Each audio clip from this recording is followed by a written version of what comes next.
Hey there guys, welcome back to Let's Play Hyrule Warriors. It is now a new day, a new session, meaning we can use 5 amiibos once again to get more stuff before we start the part and go on to one of my favorite levels in the game. So first off, let us use the Link amiibo, because the Zelda ones give us good weapons. We got another Ancient Spinner, which is good, because it's probably going to be a more powerful Ancient Spinner. Oh no, please don't tell me the gamepad is the controller now, because I didn't press A. And we got 5,000 rupees from Mario. Very nice, Mario. Thank you. So I can't use my controller because I like to use the Pro Controller just because it's so similar to a PS3 controller, which again I have practiced for with Pirate Warriors. So that kind of sucks. Let's quickly reset the game. Just do it, you know. That's just quick. It's okay though, because we're heading on to my favorite level in the game. Well, for story mode, I think. Just because this was the first level that I had a grin on the entire time just because of the sheer everything that this level is. I was so happy that this is a thing that you can do. So, we will get to that, though, in a second. We just have to wait for it to boot up once more. Pretty soon, apparently, the other costumes should be going out for DLC, the pre-order ones. That's what I've heard from people online, so we are heading to Death Mountain. And it says to play as Impa, but I think we'll play as Shiek because we haven't played as Shiek yet. Do we have any upgrades for her? Nope. Can we train her up a bit? Just a bit, you know. Oh, that's all our money. 2 levels is all our cash. What weapons do we have with her? We have... Well, I guess we're going to use that one. Shiek's weapon is special because it can get all the elements. Most of them only get the element that they use. She can get basically all of them because her weapon kind of cycles through the elements and it has a very unique fighting style, which is pretty cool. A small force of Hyrulean soldiers, Impa stepped into one of the newly opened portals. The kingdom spread out before her seemed like the Hyrule she knew, yet it was somehow very different. Before long, she realized that they had traveled back to the era of the mythical hero of time. Awed, Impa began her search for the Gate of Souls. She sensed an evil presence on Death Mountain and set out for the ominous peak. And with her came the mysterious Shiek. So we're gonna get some relationship stuff going on between the 2 Sheikah people, or is it maybe one? We don't even know. But let us commence with this amazing story. Actually, I do like the story in this game. It's more about character relations than the actual story itself. Like, we never really see Shiek and Impa talk in, you know, in Ocarina of Time. So it's interesting to see how they would converse if they met. I mean, I know it's implied that Impa is the one that taught Zelda to turn into a Sheikah. But this is not the same one, so...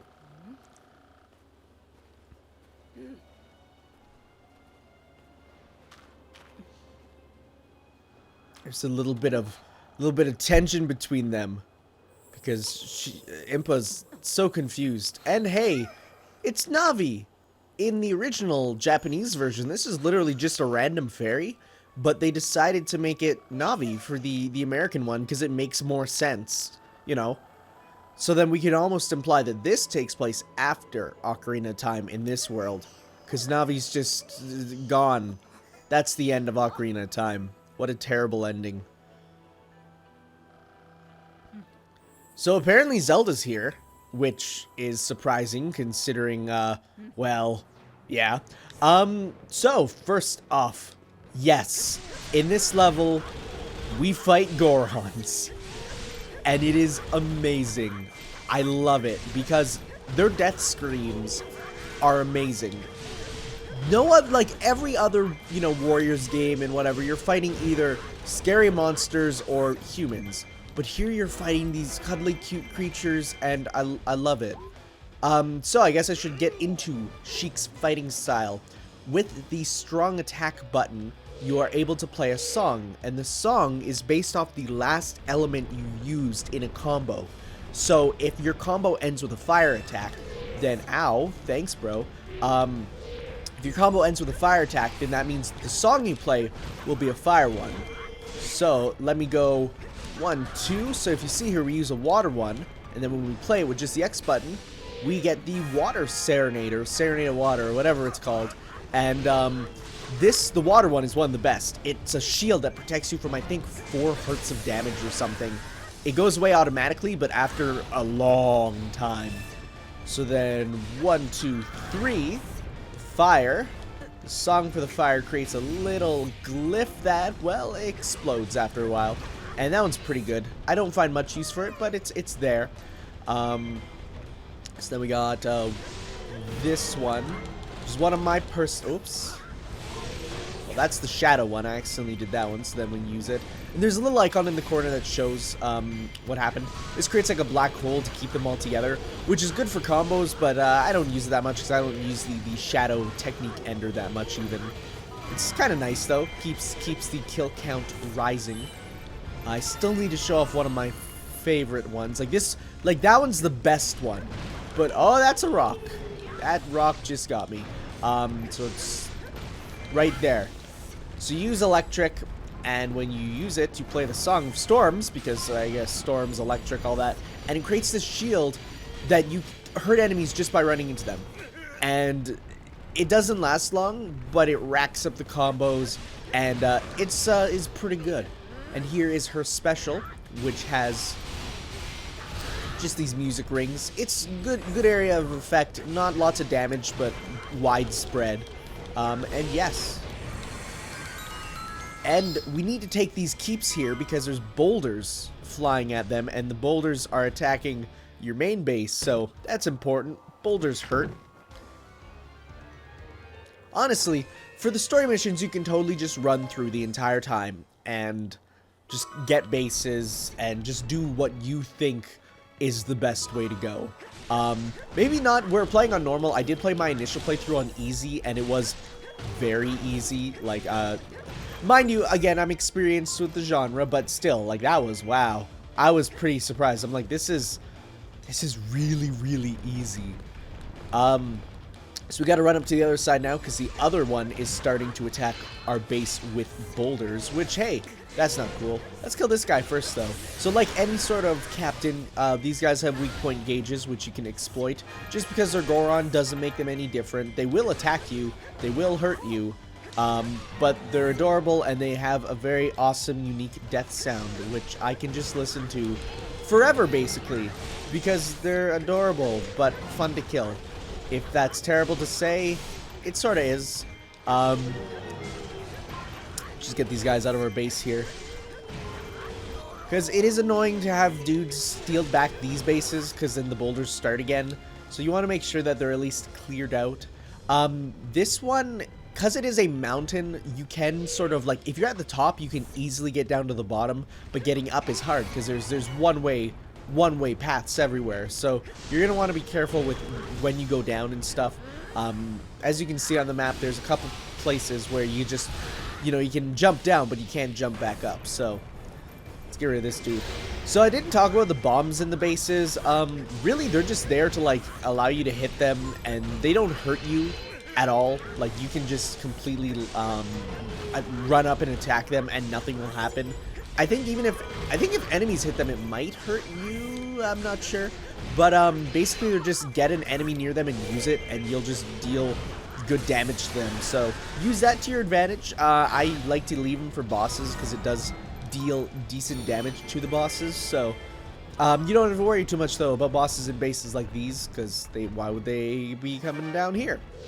I know that for this mission, the boss does come down, though, which is funny, and he should be coming down pretty quickly, I think. So yes, we are in Ocarina of Time, which is a lot of people's favorite Zelda. I think I've hinted at it not being mine. In fact, I've never completed it. So Darunia has appeared. He is the boss of this area. I was very happy for Darunia to be playable, because A, it's cool that you can play as basically like almost all the races from Zelda. The only one that's really missing is Deku, but like nobody likes Deku. Deku discrimination is a thing. So Darunia's coming down, and he's gonna be like, he's just gonna beeline it straight for your base. So what you're gonna want to do is you're gonna want to just wait here, because this is the point where he will jump down, and then just stop him. And if you get a boss in your sight, they won't continue any further. They'll stop.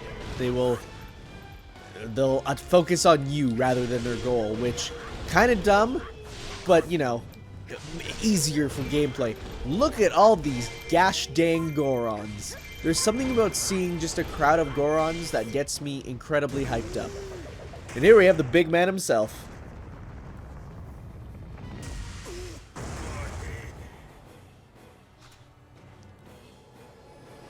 And I love this smirk. Oh god, the animations in this game are great.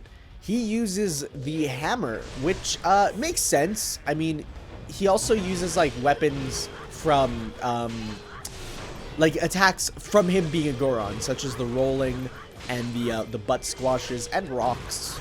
But otherwise, like the hammer, it could basically be any sort of Zelda like character with a hammer, which this is why I'm thinking like the fact that there might be a weapon swap mode in the future because some characters wielding other characters' weapons, but then at the same time you think of like, can anyone use the hammer? Because a lot of the specials come from the fact that he's a Goron with the spinning and the, you know, stuff. I don't know. Also, I was very surprised to not see the hammer from Wind Waker as one of his weapons. I was like, that's the most obvious one, but I guess it's not. So, as you can see, this attack sucks because his weak point gauge comes up, but he surrounds himself with fire or magma or lava, depending on how you look at it. And so you can't really get him unless you have a long like range attack, which thankfully Shiek's was just long enough for me to hit it. Or you might have to use some just actual projectile. It's like that one launches him backwards, which isn't so bad, but this one, like, you have to be careful. And especially because you do advance forward. And thankfully our water barrier protected us. As you can see, it's still up. So that's how good it is. Like we just got hit straight on there and we're still good. So it is very good. So much so that a lot of people say Shiek is a top tier character. And I will say for like, especially the mode where you can't lose health, adventure mode, I would say she is very good. But otherwise, she does hit very lightly. She's not a heavy hitter. She doesn't have many like super powerful techniques. Like this one is good for combos, but like as you can see, it's not that good on bosses. Weak point gauges it kind of destroys, but then if it runs out, it runs out. Ow! So our thing finally left, and so let's get it back. The actual technique of using the water, the light heavy, where you send the water spout, is pretty good. It combos a lot. It's quick. And, yeah.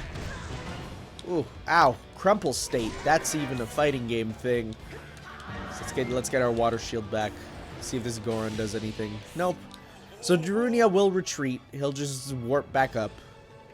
Because he is not done. We will be fighting him a couple times. Which, and he'll actually, if you wait too long, he will regain his strength and come back down again. You can do it quick enough where he doesn't do that, but it's pretty difficult. So actually, we're going to run back down, though, so that we can get this base here. And there's the outposts, too, that you should focus on. If you see here, even though we own this base, the fact that the outpost beside it is spawning Goron troops, you're never gonna get much, you know, that's a bad thing to do. So, but as you can see, he summoned a bunch of Goron troops, so we're gonna do that right in a sec. And just after we clear out this base, which, clearing bases, you know, doesn't take too long, but it does. Like, if you see, the enemy troops do move very fast. And actually, the gold skull shell has appeared, so we should do this quickly, because I think it's just right up here. Like, enemy troops move about as fast as you do occasionally. Like, they can book it if they're ignoring stuff, which is why it's important to make it so... I need volume. It's why it's important to make sure you have, what's it called? Oh, bases. So that they can, the bases so that they slow them down from heading to your main base. I think the skull shell might be up here, which we can't get to, because we don't have the item for that. So I guess we're going to come back here later to do that, because we can't get up there. Spoilers, it's the hook shot. So, look at all these Gorons. Holy Angelina Jolie. Thankfully, we have this attack, which should clear out a bunch of them. 71 kills. I think the most I've gotten was like 120 with one super, which feels pretty darn amazing. So I've heard people say that this game actually takes some animations and attacks from other Warriors games, which honestly I don't care. It's funny because we were like, wow, look at these reused things, and I'm like, oh no, who even really cares? So what if one sword wielder uses a sword attack the same way as another sword wielder? It's like, that's just how it goes. So Daruni has regained his strength, so we should head back there as fast as possible. I think these guys can handle themselves pretty well pretty soon. Hopefully. He's almost down, so let's hurry up and attack him. We could almost even bait him to the other base and take him with us so that we fight him and the other dudes there. So it's like, come on, dude. Come on.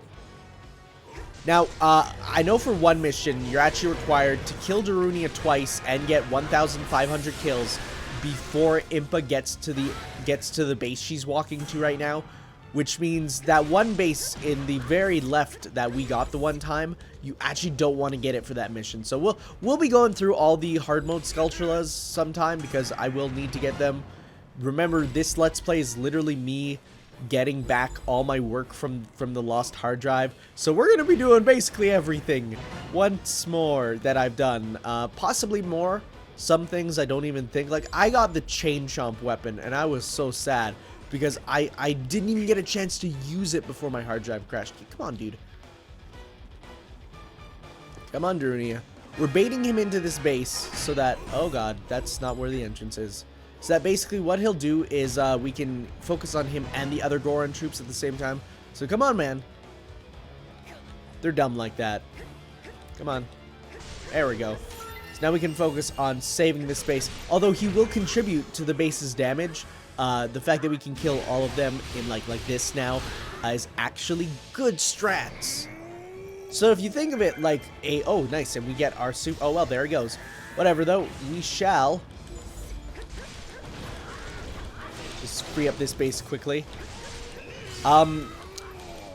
So the super technique that breaks guards for Shiek is using all the songs at once, which we won't actually get to see because the timer ran out. That's okay, because we gotta run to kill Darunia because he is going to do the bad things. So, as you can see, he books it. He books it very... Oh, but Impa just got there in time.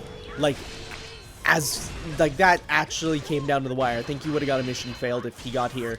He would have taken this, and I don't even know if that would have lost the mission or not. Okay, because yeah, you need a boulder attack on the Chief's room, which is where he normally stays, but for this mission he doesn't.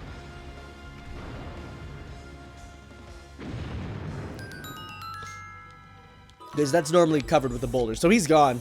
He just left. He's like, whoa, okay, nope, I need to go back and save my room, because that is literally where he lives, I think. So this, though, opens up the Chief's room where he is at. I guess we should discuss the story, like everything. Oh, first off, he says rock sirloin, which is actually a callback to Majora's Mask, where you get rock sirloin. I don't even know if that is in Ocarina of Time. God, the titles blur together after a while. If it is, that's cool, but I've only really heard of it from the Brain Scratch Comms playthrough of Majora's Mask, which I'm watching right now in preparation for the Majora's Mask DLC for Hyrule Warriors, which is cool beans. It'll be interesting, though. I do want to play both of the games, not really back-to-back. Like I said, my sister does have Ocarina of Time 3D, and I could just borrow it, but, I'm not... Oh, dude, no, he stole the base. So now we're getting attacked by boulders. Let's hurry back there, because those will whittle your base's HP down over time, which is bad.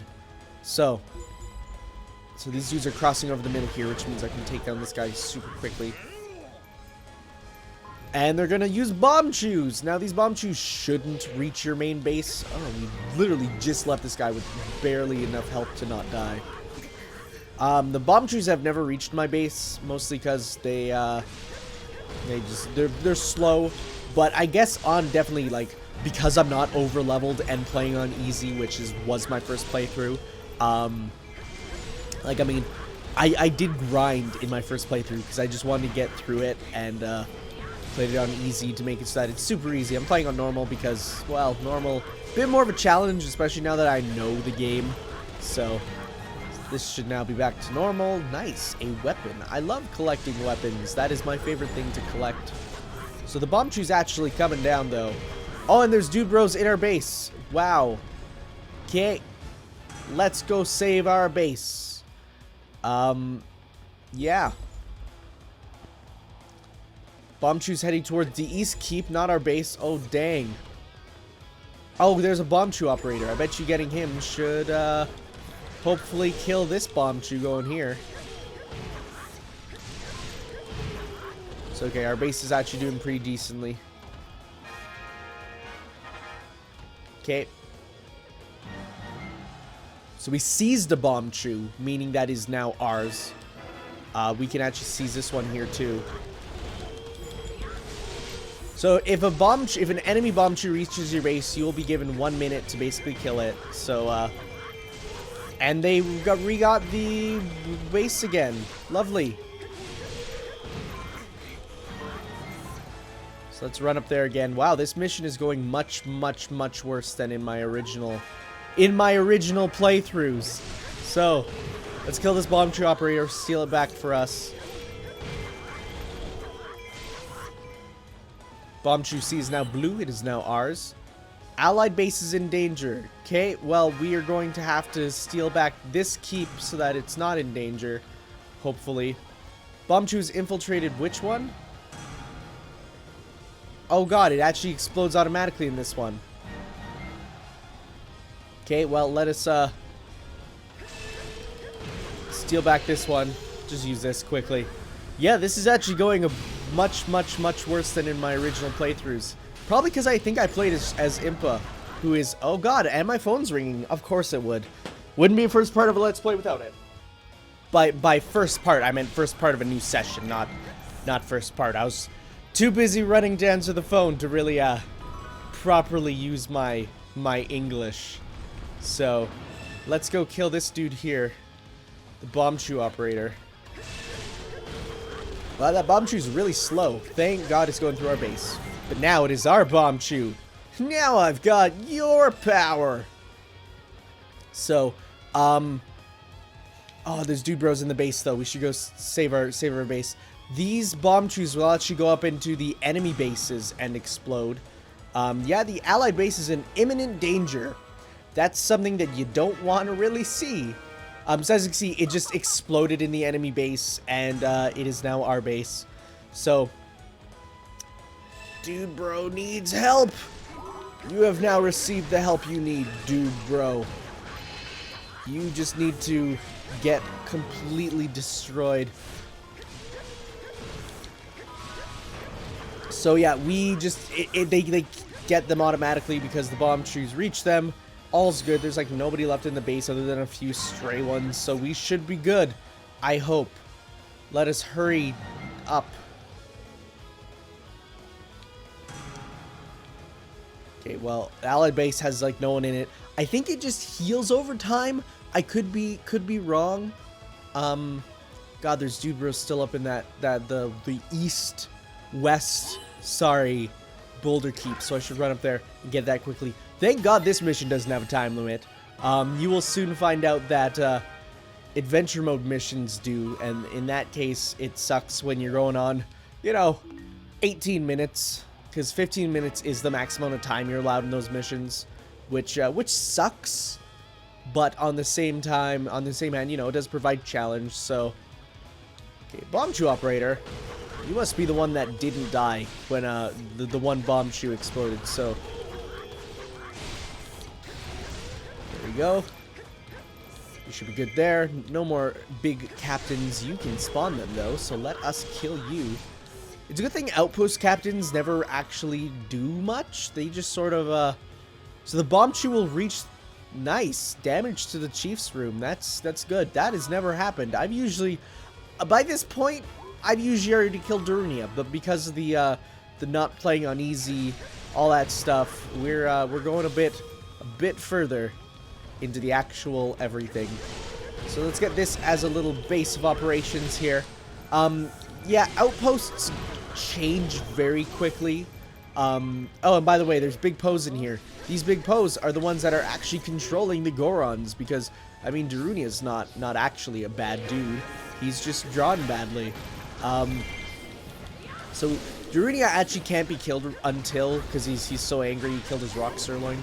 Can't be killed until the Poes are gone, and then after that you'll have to bring him to his senses. So let us do that. So the one Big Poe's gone. Where's the other? These Big Poes aren't even anything special. They're just doing their Big Poe thing, which I probably shouldn't have used this here because there's like no enemies, but that's okay. Just clears it out. Does about half damage. As I said, the water is good. He also does the water elemental status ailment. That's what I'm looking for, which is really good. I didn't actually discuss this with Impa, where what it does is it puts a water bubble on your opponent's head, which continually damages them. There's a chance of it happening when you use a water technique. It doesn't always happen, but it's actually quite nice because it does stun them too, in addition to damage. So it's quite the useful technique. Is there a green thing in here? There ain't. That's okay. So we could probably just wait for the Poe to use a technique to get its weak point gauge up. Come on. Come on. That's fine. Don't do that. Whatevs. So as we can see here, Darunia's power has decreased. So he will do like double damage and double take less. So you can kill him beforehand, which I've done, and then he just sits there and you have to you know, wait until you kill the Poes, because he'll not get back up in the game, but the whole thing is he might still get back up. So now we just have to beat the crap out of Darunia to return him to his sanity. So let's take a look at our special technique, which is like, oh no, it's not everyone. It's specifically just the Saria's song. There we go.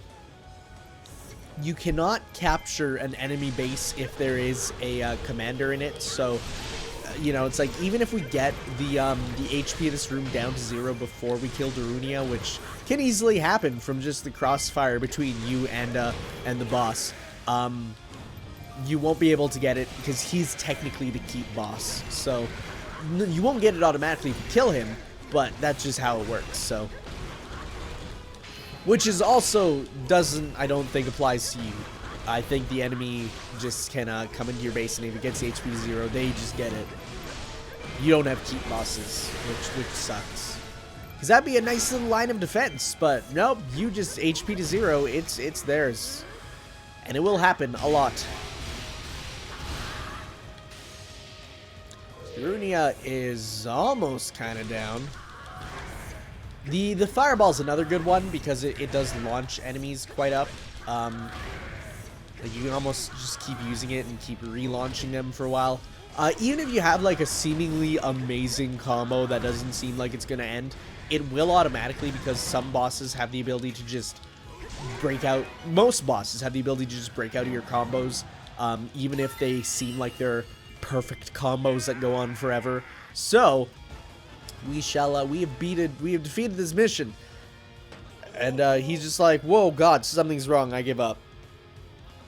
Something was twisting their minds like putty. So then we ask for Princess Ruto's escape, or release rather. And Darunia is a dude bro in this. He is such a just nice bro to have. And it's like, we actually see him release Ruto, and Ruto's right there, and she does her little dance. She's so happy. Ruto is also playable. I think you can't play as her until you unlock her in adventure mode. There's a couple characters like that. Like, I think we unlocked Darunia through this, but we don't unlock Ruto until we play through adventure mode to get her. We'll be getting to them. Rudo is different.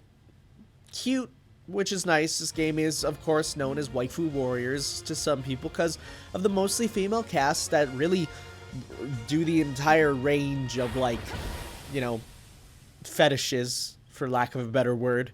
So, yes, though, we have beat the first Ocarina of Time mission. We get a bunch of money, bunch of items. We get the Bigoron's knife, which is actually, that was the sealed weapon we got, and it is the level 2 version of Impa's weapon, which is nice, because level 2 weapons are even stronger. Another ancient spanner. God, we are getting so many spanners. Another goddess's harp and another goddess's harp. We get Darunia's spikes. It just came off. Oh, I hope they grow back. Goron breastplate, Big Poe necklace, and some rocks. You can now battle as Darunia, which I think we will in the next mission. See, it says a special hammer for Darunia's use only, so I'm guessing that means we're not going to be able to play, use that with any other characters. I don't even think other weapons safe for someone's use only other than that one, which is interesting. We shall see how it goes. So, though, thank you all for watching. Next time, we will head to everyone's favorite level, the Water Temple. I just find it so funny that, like, they put in the temple everyone hates as a level. But we will get there next time, guys. Thank you for watching, and ciao.